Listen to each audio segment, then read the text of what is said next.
Um, we're on chapter 2, Ancient India, beginnings of Indian history, Indian civilization.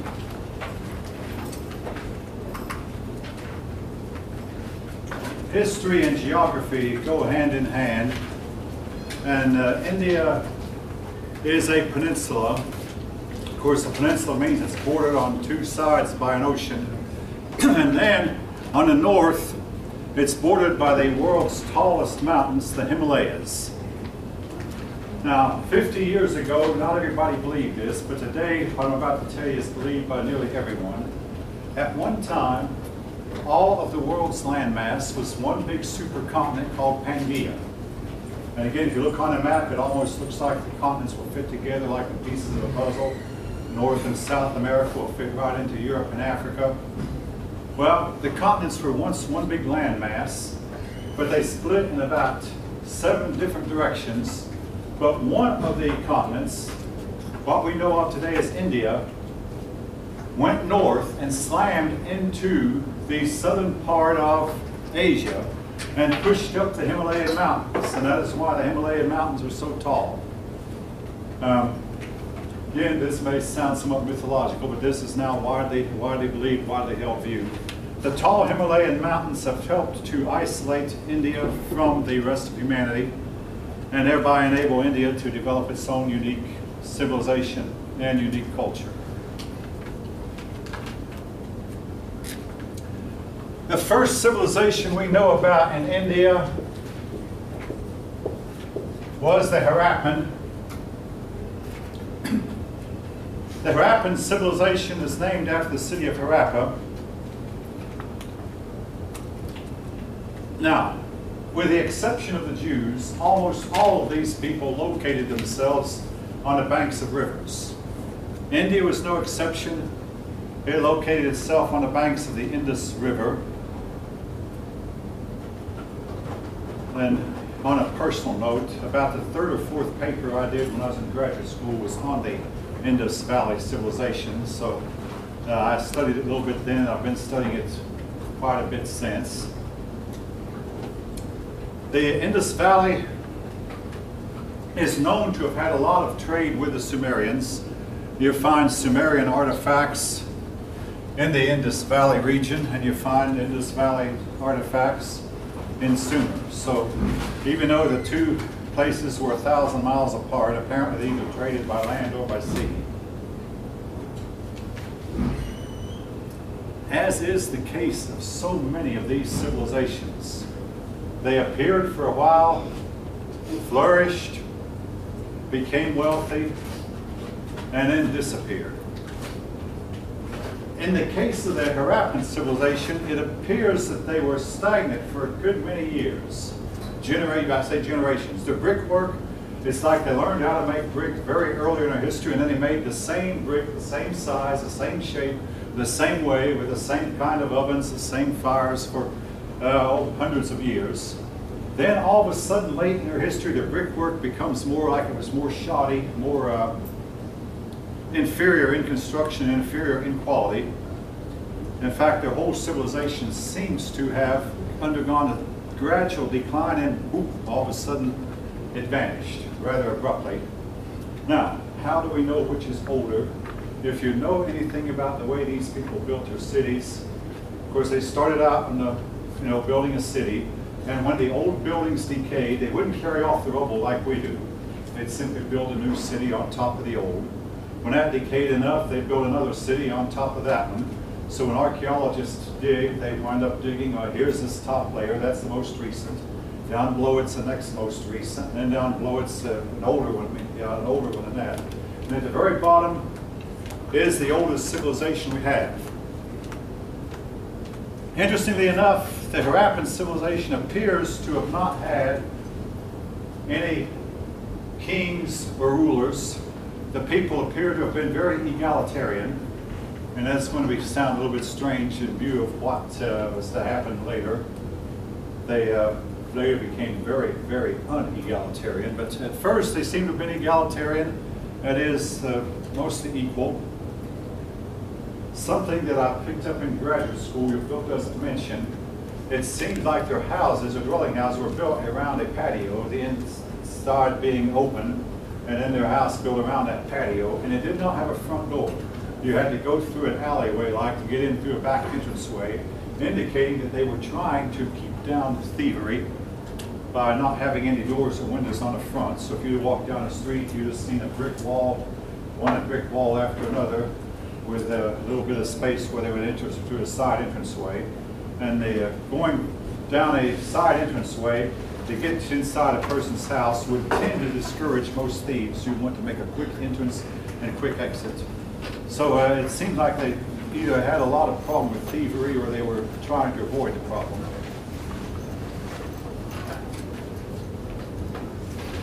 Anyway,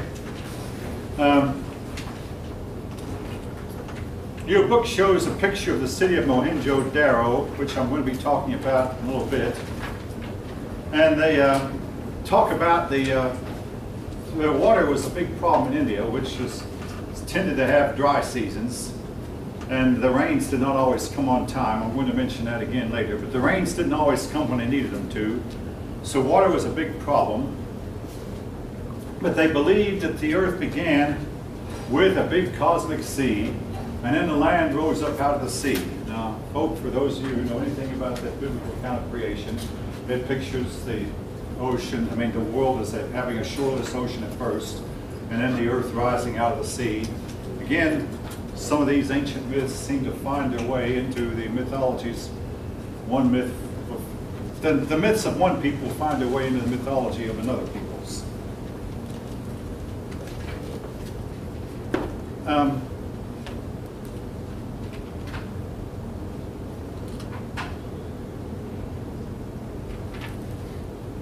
right. Again, it appears that Harappan civilization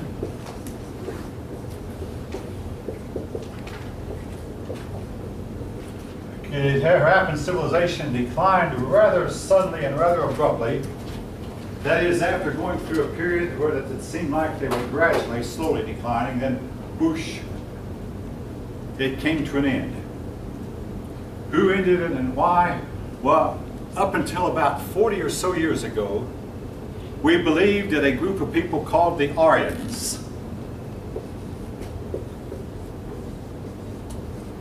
The Aryans were an Indo-European peoples, and we don't know much about them.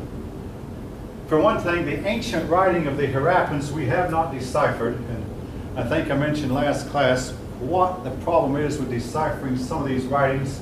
Unless we get a large volume of writings, large books, or a large amount of tablets, it's just very difficult to decipher ancient writings, and until we find more of their writings, we won't know.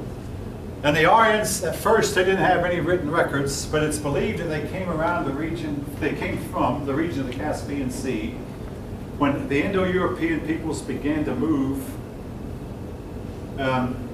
some of them, particularly the Aryans, were part of the Medes and Persians. The Medes and Persians stopped at Persia, and the Aryans went on. Now, I think I mentioned this last class, but we're going to hear about the Aryans again. Who knows who and when? Hitler? Adolf Hitler. He was fascinated with them. Today, however, we know the Aryans came, and they came about the time the Harappan civilization fell, but we are not sure that the Aryans had anything at all to do with destroying the Harappan civilization. It might be that the Harappan civilization fell from within, and then once it had fallen pretty badly and pretty far gone, then the Aryans came in and more or less took over and dwelt in the near, and but they built their own civilization. What little we do know about the Aryans, we know that they were a wandering people, herdsmen-like, seemed to have been horsemen, riding on horseback, and yes, they were white. Now, this was to lead to problems that India has had to some extent to this moment. The Aryans, yes? I'm sorry. I don't know if you're going to bring it up, but what was the Mohenjo-Daro? Mohenjo-Daro, I believe me, I'm not going to leave this off. I'm going to get back to them in a bit. My bad. Yes, that's okay. That was one of the cities of the Harappans, but that's one I certainly am not going to leave alone. Anyway, Hitler was fascinated with the Aryans because when the Aryans took over, they claimed that white was better than black. The original native Indian population was black. They claimed that white was better, and this was to last until the year 2014 and maybe a good bit beyond. Even in India today, now you talk to a person in India and they'll deny it, but generally they tend to regard the lighter your skin, the better you are. Again, if you want to argue with that, you can, but I mean, this is not what I believe. This is what I understand from my studies that they believed. Now, over time, the Aryans became black. No, it wasn't because the bright Indian sunshine darkened their skin. Of course, the sunshine in India is very bright. It was because they intermarried with the local native peoples. So they started off looking down on the black, and the original white Aryans would probably roll over in their graves if they could see their descendants getting darker and darker as time went on, owing to their intermarrying and intermixing with the local dark population. Again, what Adolf Hitler liked about him was the white supremacy and the racial superiority. Even though Adolf Hitler was not describing these Aryans, he was describing, some people believe, a non-existent race that he was making up that was really a figment of his imagination.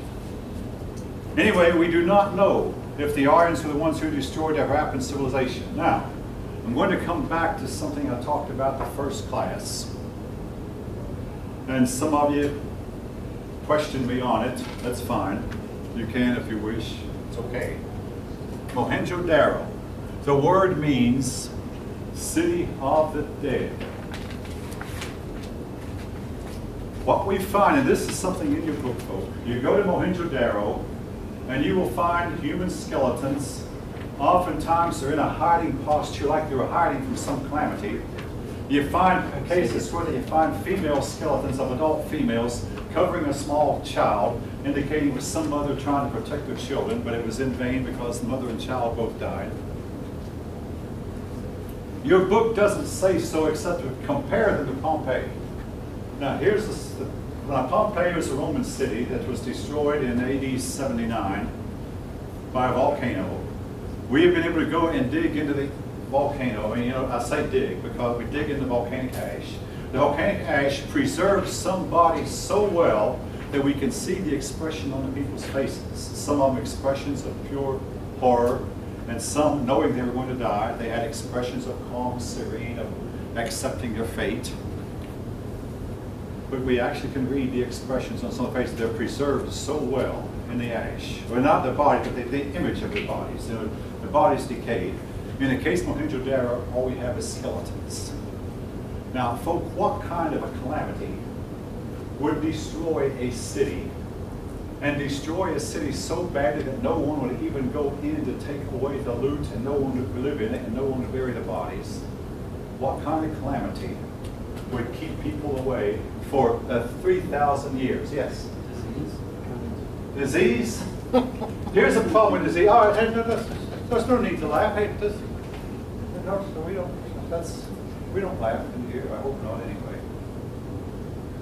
I have a problem with that. And the diseases will burn themselves out after a few generations. Also, in the case of disease, now, mankind has never eradicated all plagues.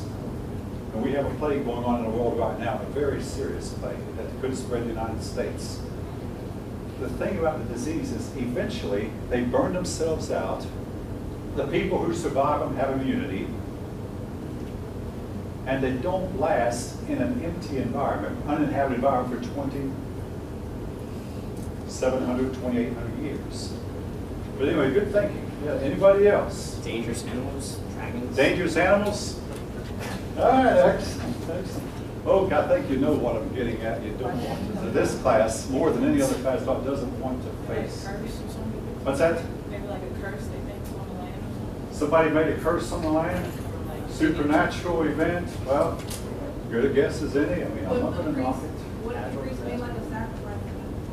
Sacrifice, but why would nobody come back in to even visit the city for 3,000 They years? sacrificed the whole city. They sacrificed the whole city. Well, you don't have people, I mean, people who are sacrificed are usually lying in a prone position, and then they accept the knife that's descending on them. You're talking about people who are hiding, and after they died, nobody came to bury them, nobody came to look after them. And nobody continued to ever even step inside the city. Punishment? But Punishment from another group? another group. But generally, okay, the victors come in and take the spoils. And actually, the victors come in, bury the dead, take the spoils, and live in the city. Natural disaster. Okay, now that's what some of you said the first class 9 days ago. Some of you said they were either hit in space by a meteorite or a big, Oh, a sun flare. solar flare. That's an excellent possibility. A solar flare, that's what one of you mentioned last time. But, all right, now the problem I have with a solar flare, how come it was targeted to an inhabited area? Like, all right, the cities of Nagasaki and Hiroshima, were they targeted? Yes. They were targeted. Yes, do you have a comment? Okay, I'm not going there. Ancient astronaut theorists and ancient astronauts. And they used what kind of weaponry? X-ray. Force fields. Nuclear explosions. Now, folk, if you look it up on the internet, if you look up Mohenjo-Daro, most of the pages you'll see will tell you that there's a high level of radioactivity in the region that cannot be explained by any natural phenomenon. No, it's like the radioactive was carried there, put there by some artificial means, and kept people from even stepping inside the city for hundreds of years. Yes. You mentioned what type of radiation? The type of radiation would come from a nuclear blast, a nuclear bomb. That type.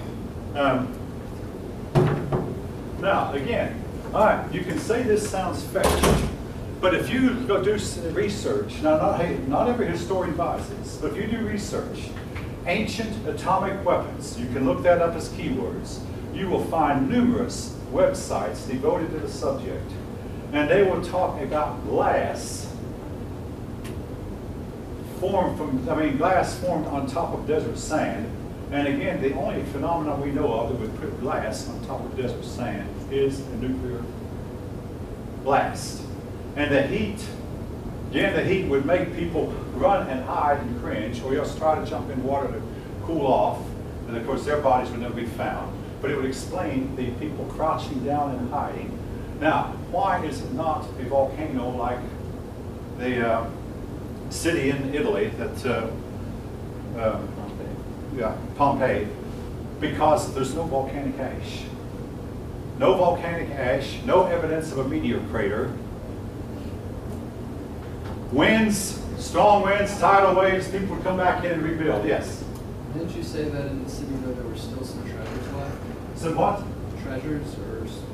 And I believe that's right. See, the thing about it is, if there's ever a nuclear war, folk, you do not want to wear any kind of jewelry that's been exposed to it. It will, what you have to do with your jewelry is put it in a lead casket and bury it as deep as you can dig and forget about it for 1,000 or more years.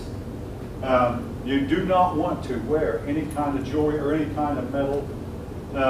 So if there were any treasure, they would probably have left it. No, these people knew to leave the city alone and everything. And now, we have a city in the world today that was hit by Chernobyl, hit by a nuclear blast. Today, now this one was not as bad as that one, Mohenjo-Daro, apparently.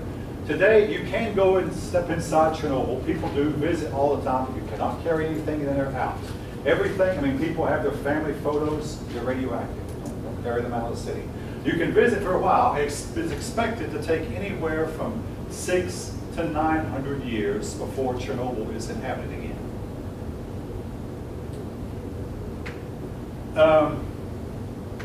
But again, the city of Chernobyl, the people had a warning, and they were told, I mean, they were not warned fast enough. I mean, the Russians tended to deny, then all of a sudden they were told, get out.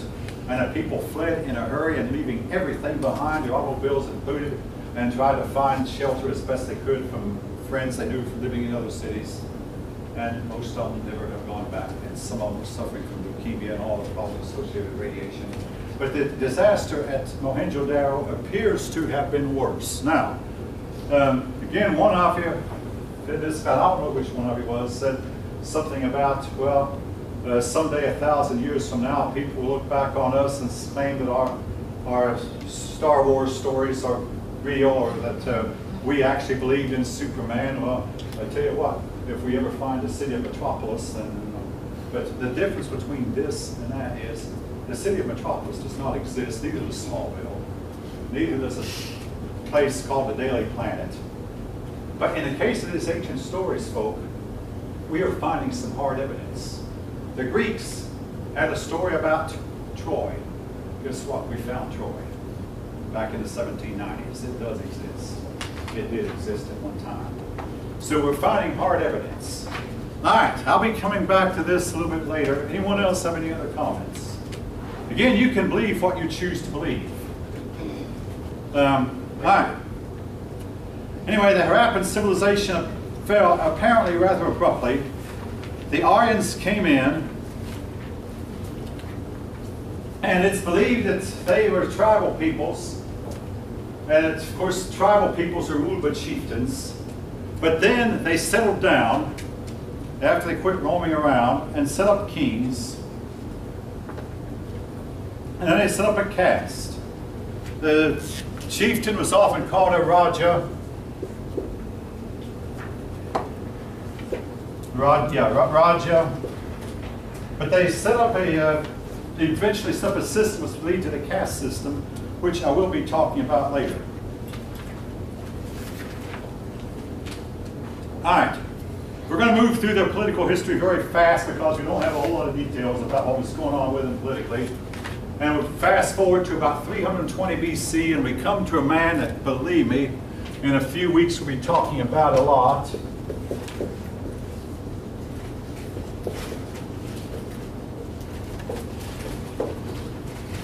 Alexander the Great, after he had conquered. Wait, what nation is this?